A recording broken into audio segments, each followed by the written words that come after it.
નમસ્કાર મિત્રો, આજે જે ક્વેશ્ચન નંબર 5 જે કાલે 1 થી 4 પ્રશ્નો જોયા હતા, હવે 5મો પ્રશ્ન નંબર છે. 5 થી લઈને આપણે આજે 10 પ્રશ્નો સુધીનું જોઈ લઈશું. તો 5મો પ્રશ્ન જે મિત્રો અહીંયા લખેલો છે કે એન્ડ અથવા બટ નો ઉપયોગ કરી જોડકા જોડી વાક્યો બનાવો. જોડકાની જગ્યાએ બ્લેન્ક પણ પૂછી શકે છે ઓપ્શન સાથે વાળી. તો અહીંયા આપણે 1 બાય 1 જોઈએ કે એ કઈ રીતે હોય છે. તો અહીંયા જોશો કે એન્ડ અને બટ વડે જોડકા જોડી વાક્ય બનાવો. તો અહીંયા એક ટેબલ બનાવે છે. ફોર્મેટ રીતે પહેલું લખ્યું છે Ram is a strong, B માં લખ્યું છે are teachers, Jay and Rina, B but he can not run fast, he is a rich but he can not pass, Raj is a clever but he is not happy, I buy books, પછી cricket and kho kho, we play, અને જે લાસ્ટમાં છે and pens from the market. હવે આ બંનેને જોડવાના છે ઓલરેડી. ઓકે, અંદર મેં બટ અને એન્ડ ઇનબિલ્ટ કર્યું છે.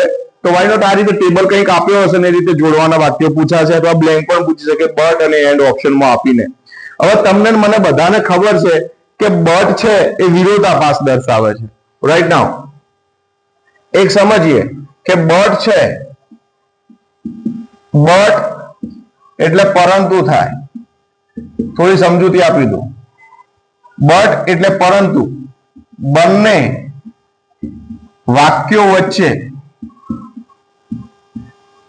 વિરોધાભાસ હોય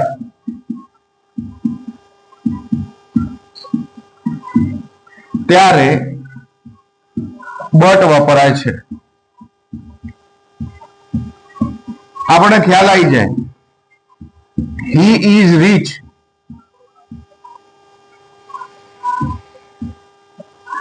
He is rich. બીજું વાક્ય છે he is not happy.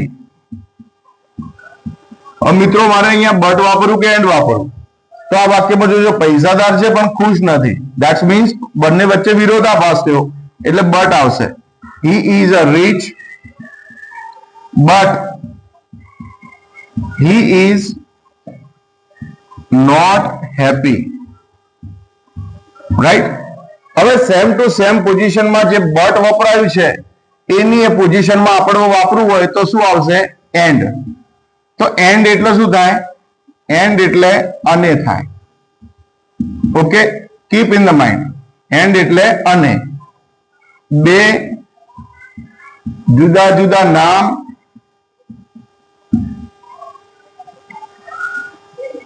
ક્રિયાઓ તથા વિશેષણ ને જોડવા માટે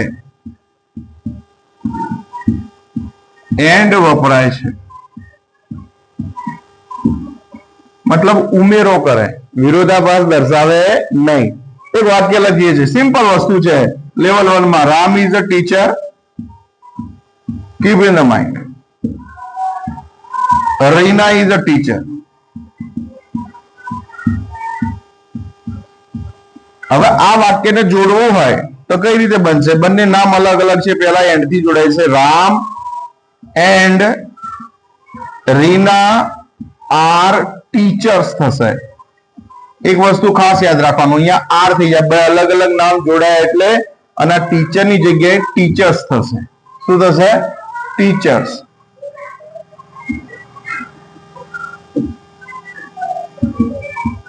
ટીચર્સ. ઓકે, આ પ્યુલર થઈ જાય મિત્રો. ખાસ આ જે નાનકડી બાબત છે કઈ વધારે હેડ નથી, તો એને આપણે ખાસ ધ્યાનમાં રાખવાનું રહેશે. રાઈટ. હવે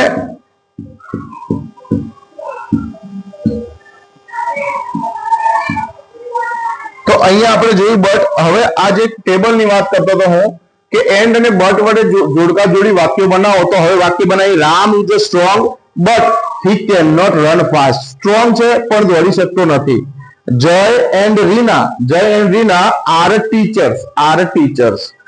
હી is rich but he is not happy. અહીંયાથી જોડેલું છે. He is rich but he is not happy. હવે આગળ વધીએ. નેક્સ્ટમાં Raj is a clever but he cannot pass. હોશિયાર છે પણ પાસ થઈ શકતો નથી. I buy books and pens from the market. આ વસ્તુનો ઉમેરો દર્શાવ્યો છે. We play cricket and kho kho, માહિતીનો એડ કરી છે, રાઈટ. ત્યારબાદ મિત્રો નેક્સ્ટમાં આપણે જઈએ તો પ્રશ્ન નંબર 7 ઉપર આવીએ છીએ, 6 ઉપર, જે ખાસ છે. એમાં એવું કીધું છે કે આપેલ નોટિસ ઇન્વિટેશન વાંચી તેના પરથી 10 થી 12 વાક્યો બનાવવાના. 10 થી 12 જૂના પેપરની અંદર એક એડ આપેલી છે, એના પરથી વાક્યો બનાવવાના પૂછાય છે. આપણે વાક્ય જોઈએ તો અહીંયા આપેલું છે, જુઓ ખાસ કે અહીંયા એક ટેબલ છે. Write the paragraph using the detail given in the table, right. હવે આ પ્રમાણે એક ઉદાહરણ આપ્યું છે. ઉપર લખ્યું નથી કે વાક્ય બનાવજો, પણ અહીં ઉદાહરણ બનાવીને એક વાક્ય આપ્યું છે કે Jatin lives 2.5 kilometre away from his school, he goes to school. હવે અહીંયા લખ્યું છે બાય સ્કૂટર. તો હવે આપણે બીજું વાક્ય બનાવવું હોય તો આ રીતે બને. જુઓ, જતીન પછી શું છે? નરેશ. તો શું લખવાનું? નરેશ પછી lives નો lives 2.5 ની જગ્યાએ નરેશ કેટલા છે? 2 kilometre. 2 kilometre away from school, his school એનું એ જ, right. he goes to school by bike. એની પાસે બાઇક છે તો બાઇક થી જશે. હવે એવું ને એવું સેમ ટુ સેમ નરેશ પછી ધવલ આવે તો ધવલ લખવાનું રહેશે. એટલે એ વાક્ય આપણે આ રીતે બનશે. કઈ રીતે? આ રીતે બનાવ્યા છે, જુઓ. Right now Naresh lives 2 kilometre away from school, he goes to school by bike, right. ત્યારબાદ Dhaval lives 1.5 kilometre away from school and he goes to school by a car. Gopal lives 1 kilometer away from his school and he goes to school by bicycle. Parag lives 3 kilometer away from his school and he goes to school by bus. Now, છેલ્લું last વાક્ય, Nikhil lives to 0.25 kilometer away from his school and he goes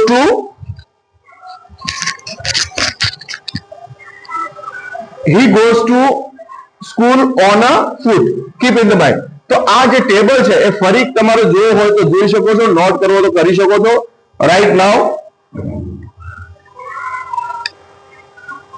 table જોઈ શકો છો. આ table પરથી વાક્યો આપણે બનાવવાના થાય છે.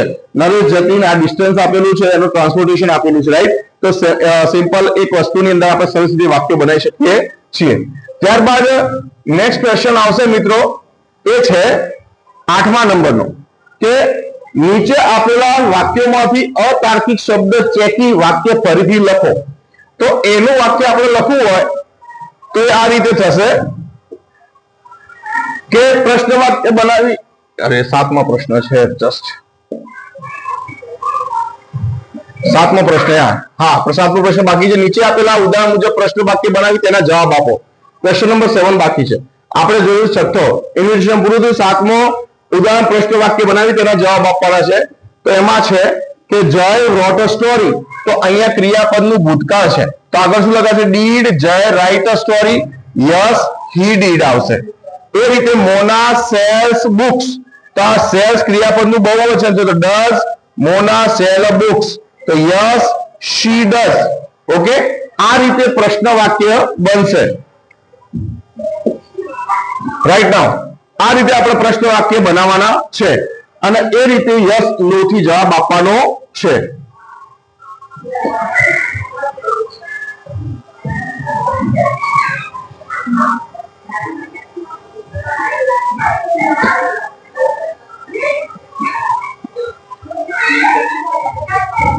રાઈટ, હવે આ રીતે આપણે પ્રશ્ન વાક્ય જવાબ આપવાના છે. Mona sells a books and then we know about it.